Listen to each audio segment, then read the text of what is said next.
Good morning everyone, good morning guys. Ito nga pala yung honey na dala-dala ko. Parang ang dilim, no? Ito yung honey na dala-dala ko sa Bicol.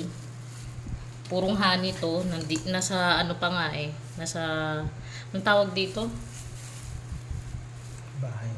Bahay ba? Anong English? Beehive ba? Honeycomb? Hindi ko alam. Basta nasa bahay, hindi mo sabing bahay ito eh. Nakuha ko lang to sa loob ng ano, sa loob ng kubo-kubo. Kaya ngayon, gagawin ko, aanuhin ko na siya. Tatanggalin ko na siya sa ano, pipigain ko na siya para yung katas niya, magamit na namin. Yan na, gumamit ako ng gloves. Para sure. Yung iba kapag pinipiga to, gumagamit sila ng telang malinis. Para talagang Dapat pala, dinobling yan. hindi, okay lang yan. Hindi naman siguro mabubutas to. Medyo maliit nga lang sa akin yung gloves. Ulitin mo doon sa maliit na ano. Ayun nga, oh. Ililipat ko siya dito, oh. Dati kasi nakalagay siya sa garapon na malaki. Eh, kailangan ko ng garapon kasi mamaya gagawa ako ng atsara. Doon ko ilalagay. Para isang lagayan lang. Diba? Nakakatuwa talaga kasi yung iba nakakabili kami dati ng honey sa supermarket. Hindi na talaga siya puro. Alam nyo ba ang tips para malaman nyo kung puro ba yung honey o original? Original talaga, may peke ba? O may mga peking honey. Yung iba hinahaluan na ng asukal o kaya ng tubig pamparami. Ang original na honey o kaya yung purong honey, kapag tinikman mo, may parang aftertaste na parang alak. Parang ganon. Tapos, pangalawa, kumuha kayo ng kutsara, isang kutsarang honey, kahit yung maliit lang, sindihan ninyo gamit yung posporo. Kapag umapoy yun, puro talaga yung honey. Tsaka yung pangatlo, kapag nilagay nyo sa rep yung honey, hindi yan tumitigas. Promise. Black honey. Oo. Alam ko may tatlong klase ng honey. Yung medyo light, tas yung dilaw, tapos eto, yung itim.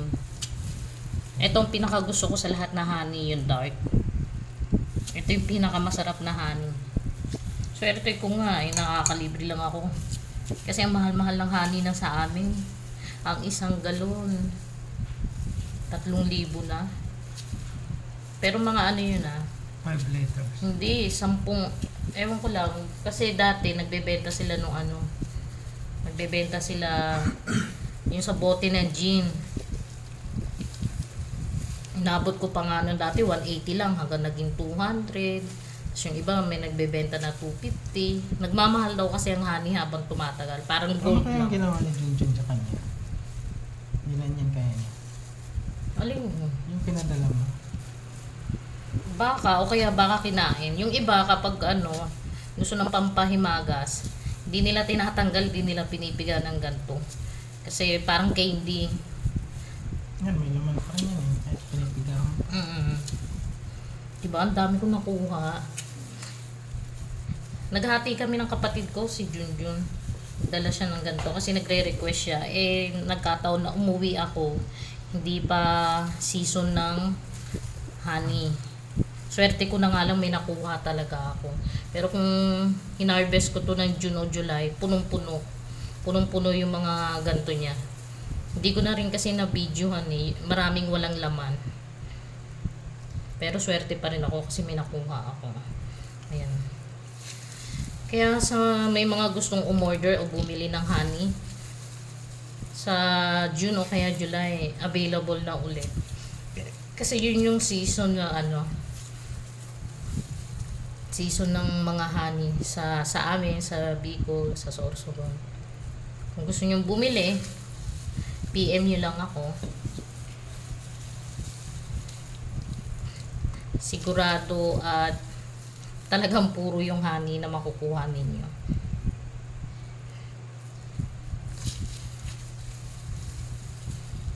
Diba? Ang dami kong nakuha, oh. Samantalang yung tira na lang namin to, oh. I-focus mo. Diba? Ang galing, no? Kaya nakakatuwa talaga eh. Parang konti lang tingnan dito. Oo, pero kapag makita nyo sa personal, marami. Makikita nila kapag sinaling ko dito. Dito, yan, nahulog. Pag sinaling ko dyan, laman na ito dati yung palaman ng mayonnaise. Marami ako napiga. Kaya lang hindi nyo makita na maayos, parang maliit lang sa video. Parang konti. Ayun lang. May kilala nga ako, family friend namin, nakabili ng honey. Siyempre, galing daw, basta hindi na ako magsasabi ng lugar. Galing daw doon, puro daw yun. Pero bandang huli, hindi naman pala puro. Asukal nga sila. Kasi nilagay niya sa rep. 3 klase pa yun yung 3 klase ng honey. Nilagay niya sa rep, nanigas. Ang honey po, kahit ganon nyo nakatagal ilagay sa rep, hindi po yan titigas. Promise po yan. Kapag purong honey ha. Yun lamang po. Sasaling ko na siya doon sa maliit. Post mo muna mo. Tingnan mo, narinig pa rin yung post. Yung kabila. Yan. Yan. Oops. Parang wala siyang butas. Sabi ko sa iyo, kahit hindi Ay, mo na. Akala ko ba hindi mo na i-ano? Sabi mo kasi, yan, pwede ko lang i-diretso. Sa sobrang puro niya, hindi na siya masala doon sa pinakamaliit na liliit kasi ng butas na ito. Kukunti lang din talaga. Tsaka tingnan niyo yung niya, oh. Yung lapot niya. Magkaiba talaga sa nabibili sa supermarket. Yung gantong honey, alam ko, ito yung pinakamahal na honey, yung dark. Dark honey. Ewan ko, may tinatawag sa kasi sa aming liguan. Ano ba yung isa? Isa 3 klase ng honey yan eh. Si Kuya Paul din nakakaalam yan, yung mga klase ng honey. Isa yun sa magaling na nag-harvest ng honey. Sa mga bundok-bundok, minsan swerte mo kung mismo sa loob ng bahay mo may honey. May mga bubuyog.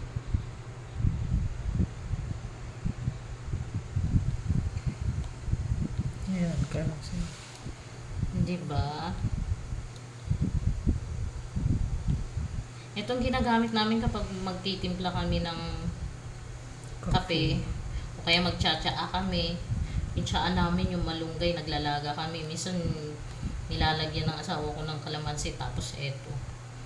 Mas okay kasi ito kaysa talaga sa asukal, lalo na kapag diabetic ka. At yun lamang po. Tsara. Okay na yan. Ayun o, tumatabi sa gilid. Mamaya, Ay, sayang. ito na yung nakuha akong honey. Oh. Konti na lang. Kasi marami na rin kami nagamit. Eh. Kunin mo na yun. Post mo na, patayin mo na.